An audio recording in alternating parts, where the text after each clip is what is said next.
মশার উপদ্রব এখন গ্রাম থেকে শহর সর্বত্রই। এছাড়া সারা বছরই কিন্তু মশার উপদ্রবে আমরা অস্থির হয়ে উঠি।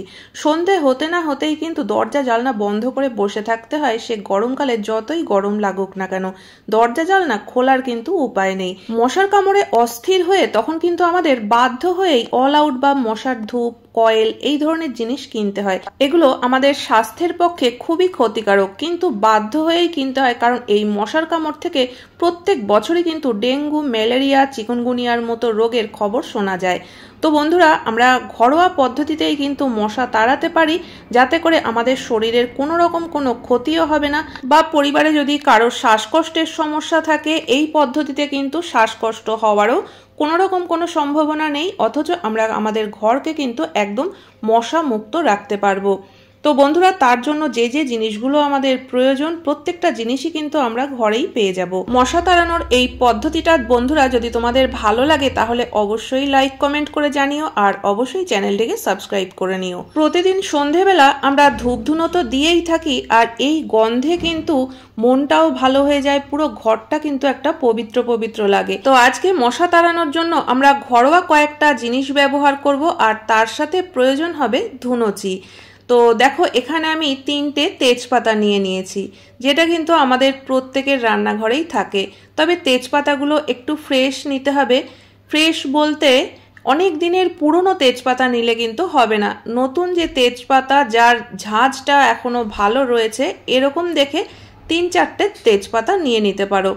এতদিন তো বন্ধুরা আমরা সবাই জানতাম যে তেজপাতা শুধু রান্নাতেই ব্যবহার করা হয়। তো চলো, আজ মশা তাড়ানোর ক্ষেত্রে আমরা তেজপাতা ব্যবহার করব। তো এখানে আমি নিয়ে নিয়েছি ধুনোচি। যদি তোমাদের কাছে মাটির ধুনোচি থাকে তাহলে কিন্তু সব থেকে ভালো হবে। তো আমার কাছে মাটির ধুনোচি নেই, আমি এই ধুনোচিটাই নিয়ে নিলাম। মাটির হোক বা পেতলের, ধুনোচি কিন্তু আমাদের সবার বাড়িতেই থাকে। তো যদি ধুনোচি না থাকে সেক্ষেত্রে মাটির কোনো বড় পাত্র থাকলে সেটাও নিয়ে নিতে পারো। আর প্রয়োজন হবে ঘি। তো সামান্য একটু ঘি নিয়ে নিলাম পুজোর জন্য, পুজোর ঘরে ঘি তো আমাদের থাকেই। তো দেখো, অল্পই একটু ঘি নিয়েছি, আর এবার এই তেজপাতাগুলোর মধ্যে একটু একটু করে ঘি আঙুল দিয়ে লাগিয়ে দেবো।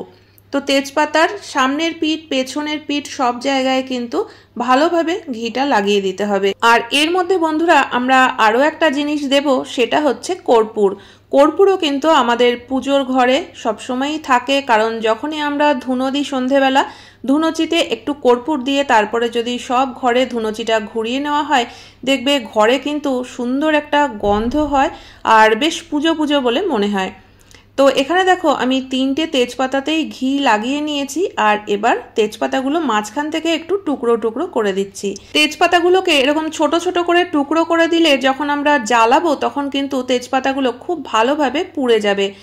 আর এর মধ্যে যে আমরা কর্পূর ব্যবহার করব, কর্পূরের গন্ধ বা তেজপাতা, ঘি, কর্পূর মিলে যে গন্ধটা বেরোবে সেটা কিন্তু আমাদের কাছে খুব ভালো লাগলেও মশা মাছিদের কাছে একদমই ভালো লাগবে না। তো এখানে আমি যেহেতু তেজপাতা খুব বেশি নেইনি, 3টেই নিয়েছি, তো সেই কারণে আমি কর্পূরও একটা টুকরোই নিলাম।